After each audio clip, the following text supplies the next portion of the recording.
بسم اللہ الرحمن الرحیم۔ معزز خواتین حضرات، السلام علیکم ورحمۃ اللہ وبرکاتہ۔ اللہ تعالیٰ کی زمین پر دو ہی قسم کے انسان آباد ہیں، اللہ والے اور شیطان کے پجاری۔ اور رب کائنات ان میں سے کس کا دفاع کرتے ہیں، کس کا ساتھ دیتے ہیں، یہی ہے آج کے ہمارے قرآن مجید کے سبق کا موضوع۔ آئیے سب سے پہلے آیت مبارکہ کی تلاوت کرتے ہیں۔ اعوذ باللہ السمیع العلیم من الشیطان الرجیم۔ ان اللہ یدافع عن الذین آمنوا ان اللہ لا يحب كل خوان كفور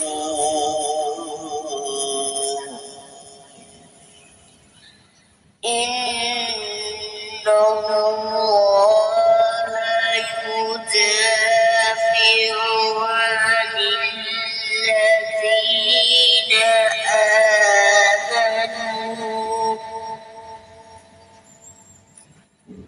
إن الله لا يحب كل خوان كفور۔ معزز خواتین حضرات، رب کائنات کی پاکیزہ کتاب قرآن مجید کا یہ پارہ ہے 17۔ سورہ مبارکہ کا نام الحج، اور اس سورہ مبارکہ کی 38ویں آیت مبارکہ رب کائنات فرماتے ہیں ان اللہ، بلا شبہ اللہ رب العزت، یدافع دفاع کرتے ہیں، عن الذین آمنوا ان لوگوں کا جو ایمان لائے، ان اللہ بلا شبہ اللہ رب العزت، لا یحب نہیں پسند کرتے، کل ہر خوان خیانت کرنے والے کو، کفور جو ناشکرہ ہے۔ بامحاورہ ترجمہ سماعت فرمائیے گا۔ یقیناً اللہ تعالیٰ سچے ایمان والوں کے دشمنوں کو راستے سے ہٹا دیتے ہیں، اور اللہ تعالیٰ کو کوئی بھی، بلکہ اللہ تعالیٰ کسی بھی خیانت کرنے والے اور ناشکرے کو پسند نہیں فرماتے۔ معزز خواتین حضرات، امام ابن کثیر رحمۃ اللہ علیہ نے اس آیت مبارکہ کی تفسیر بیان کرتے ہوئے ارشاد فرمایا ہے کہ اللہ تعالیٰ کے وہ بندے جو اللہ پر بھروسہ کرتے ہیں، اللہ رب العزت کی طرف رجوع کرتے ہیں، اللہ کے سامنے جھکتے ہیں، بلکہ اللہ کے ہو جاتے ہیں، تو اللہ تعالیٰ انہیں اپنی طرف سے امن اور چین نصیب فرماتے ہیں۔ بدبخت شریر لوگوں کے شر سے، دشمنوں کی سازشوں سے اللہ تعالیٰ اپنے ان بندوں کو محفوظ فرماتے ہیں، ان پر اپنی خصوصی مدد نازل فرماتے ہیں، جس طرح کہ سورہ زمر آگے آ رہی ہے 36ویں آیت مبارکہ، الیس اللہ بکاف عبدہ ویخوفونک بالذین من دونہ ومن یضلل اللہ فما لہ من ہاد، کہ اللہ تعالیٰ اپنے بندے کے لیے کافی نہیں، اور یہ آپ کو اللہ کے سوا دوسرے معبودوں سے ڈراتے ہیں، جس کو اللہ تعالیٰ گمراہ کر دے اس کی کوئی بھی رہنمائی نہیں کر سکتا۔ پھر سورہ طلاق آگے آ رہی ہے 3 آیت مبارکہ، وَمَن يَتَوَكَّلْ عَلَى اللَّهِ فَهُوَ حَسْبُهُ إِنَّ اللَّهَ بَالِغُ أَمْرِهِ قَدْ جَعَلَ اللَّهُ لِكُلِّ شَيْءٍ قَدْرًا، جو اللہ تعالیٰ پر بھروسہ کرے اللہ تعالیٰ اس کے لیے کافی ہو جاتے ہیں۔ اور اللہ ملک العلم رب الجلال والاکرام اپنے فیصلوں میں آزاد ہیں۔ رب کائنات نے ہر چیز کے لیے ایک مقررہ مقدار متعین فرما رکھی ہے۔ تو یہ طے شدہ بات ہے کہ ناشکرے لوگ اللہ تعالیٰ کی محبت سے محروم ہیں اور اللہ تعالیٰ کی رحمت سے دور ہیں۔ تفسیر ابن کثیر میں جو کچھ بھی بیان ہوا وہ اتنا ہی۔ آئیے دیگر کتب تفسیر کا جائزہ لیتے ہیں۔ معزز خواتین و حضرات، مفسرین کرام نے معمول کے مطابق اس آیت مبارکہ کو ایک سے زیادہ حصوں میں تقسیم فرمایا۔ سب سے پہلی بات تو ایک مناسبت ذکر کی ہے، امام ابو حیان نے اپنی تفسیر میں فرماتے ہیں کہ رب کائنات نے جب حج کے دوران کفار مکہ کے کردار کا تذکرہ کیا کہ ان ظالموں نے آقا علیہ الصلوۃ والسلام کو کس انداز سے روکا، خاص طور پر صلح حدیبیہ کے موقع پر آپ کو مکہ کے قریب آ کر واپس پلٹنے پر مجبور کیا، اور جو مسلمان مکہ میں موجود تھے ان کو انسانی تاریخ کی بدترین اذیتیں دیں، تو رب کائنات نے یہ آیت مبارکہ بطور خوشخبری نازل فرما دی کہ اے میرے مومن بندو، رب کائنات تمہارا دفاع بھی کریں گے اور تمہیں اللہ تعالی مدد سے بھی نوازیں گے، اور پھر جس طرح کی اگلی آیت مبارکہ میں ہم پڑھیں گے، تم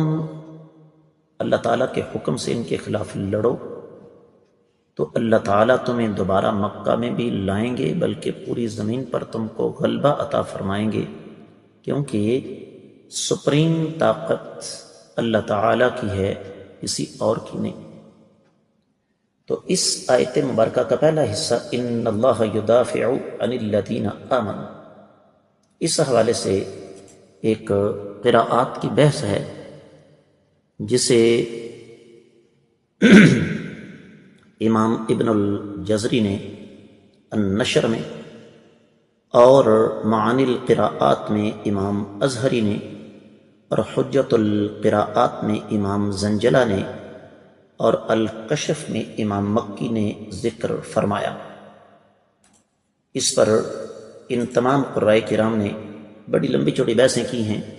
مفسرین کرام میں امام واحدی نے البسیط میں اس پر بڑی لمبی چوڑی بحث کی ہے کہ یدافع ایک قرات ہے جبکہ دوسری قرات یدفع بھی ہے، لیکن جیسے میں نے عرض کیا کہ عام آدمی کو اس کے ساتھ کچھ لینا دینا نہیں۔ اصل چیز یہ ہے کہ ان اللہ یدافع عن الذین آمنوا، اس حوالے سے امام ابن جریر، امام شنقیطی مادی قریب میں، ابن عاشور التحریر والتنویر میں اور امام سعدی وغیرہ نے اس پر بڑی تفصیل سے روشنی ڈالی کہ اس سے مراد یہ ہے کہ اللہ تعالیٰ اپنے ایمان والے بندوں کو ہر ناپسندیدہ چیز سے دور رکھتے ہیں، ہر شر سے دور رکھتے ہیں ایمان کی وجہ سے، جن میں کفار کا شر، شیطان کا وسوسہ، نفسانی خواہشات کا شر اور ہر وہ چیز شامل ہے جو ان کے لیے کسی بھی اعتبار سے نقصان دہ ہے۔ جس طرح کے آگے سورہ غافر آ رہی ہے 51ویں آیت مبارکہ، اِنَّا لَنَنصُرُ رُسُلَنَا وَالَّذِينَ آمَنُوا فِي الْحَيَاةِ الدُّنْيَا وَيَوْمَ يَقُومُ الْأَشْهَادُ، ہم ضرور مدد کریں گے اپنے رسولوں کی بھی اور ایمان والوں کی بھی دنیا کی زندگی میں اور قیامت والے دن بھی۔ دوسرا حصہ ہے ان اللہ لا يحب كل خوان کفور، اس حوالے سے اہل علم نے خاص طور پر امام ابن جریر نے اور مادی قریب میں امام شنقیطی اور امام السعدی رحمہم اللہ نے بڑی تفصیل سے بات کی۔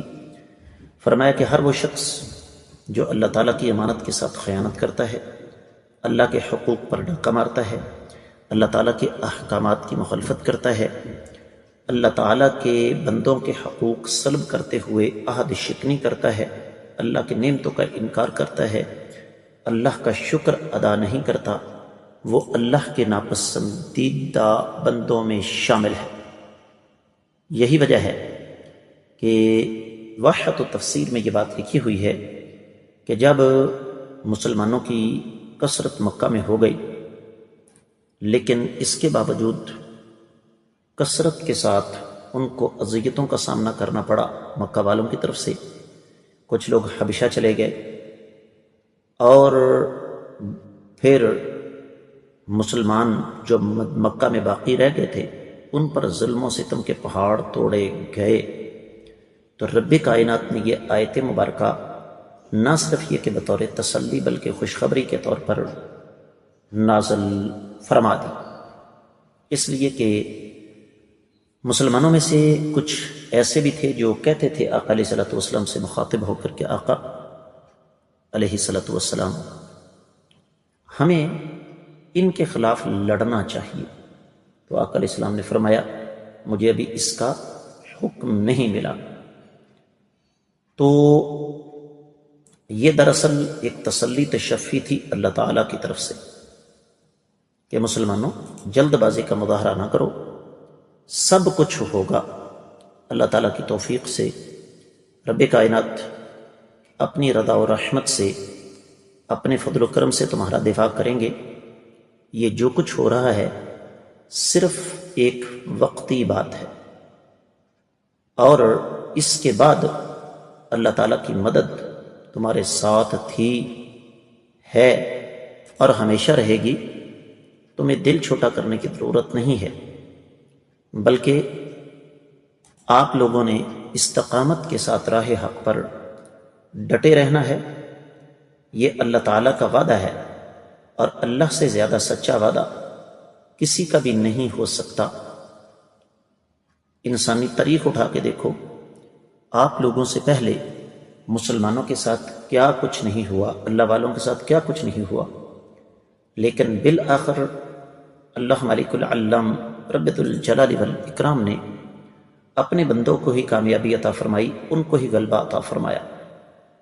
یہی وجہ ہے کہ امام شوکانی نے فتح القدیر میں اسی طریقے سے تفسیر المراغی اور تفسیر روح البیان میں اس بات کا جزم کیا گیا ہے کہ یہاں پر بہت سارے امور کی طرف اللہ رب العزت نے اشارہ کیا۔ ان میں اسلام کے غلبے کی طرف بھی اشارہ فرمایا، فتح مکہ کی طرف بھی اشارہ فرمایا، ان میں اسلام کی پوری دنیا پر پھیل جانے کی طرف بھی اشارہ فرمایا۔ اس آیت مبارکہ سے جو سبق ہمیں ملتا ہے معزز خواتین و حضرات، وہ یہی ہے کہ ہمیں اللہ تعالیٰ پر توکل اور بھروسہ کرنا چاہیے۔ آزمائش کے بعد یقیناً اللہ تعالیٰ اپنے بندوں کی مدد ضرور فرماتے ہیں اور فرمائیں گے، بشرطے کہ ہم اللہ کے ساتھ جڑ جائیں، استقامت اختیار کریں۔ اس کے ساتھ ہی اس آیت مبارکہ کی مختصر تفسیر مکمل ہوتی ہے۔ آپ لوگوں سے خصوصی طور پر گزارش کروں گا کہ جہاں تک ہو سکے ان اسباق کو صدقہ جاریہ سمجھ کر ہر فورم پر زیادہ سے زیادہ آگے نشر فرمائیں۔ اگر ابھی تک آپ نے ہمارے چینل کو سبسکرائب نہیں کیا تو ضرور کیجیے، ساتھ لگے گھنٹی کے بٹن کو دبائیے تاکہ تازہ ترین اسباق آپ کو بر وقت ملتے رہیں۔ فرقواریت سے بالاتر آپ کا یہ اپنا چینل خالصتاً کتاب و سنت کی روشنی میں ترتیب دیا گیا ہے، جہاں پر آپ کو قرآن و حدیث کے اسباق، جمعے کے خطبات، مختلف موضوعات پر دروس اور آپ کی طرف سے آنے والے انتہائی قیمتی سوالوں کے جواب ملیں گے۔ کامنٹ سیکشن میں اپنی محبت کا اظہار کرنا نہ بھولیے گا۔ میں آپ کی طرف سے رابطے کا منتظر ہوں۔ آج کے سبق سے اجازت دیجیے۔ السلام علیکم ورحمۃ اللہ وبرکاتہ۔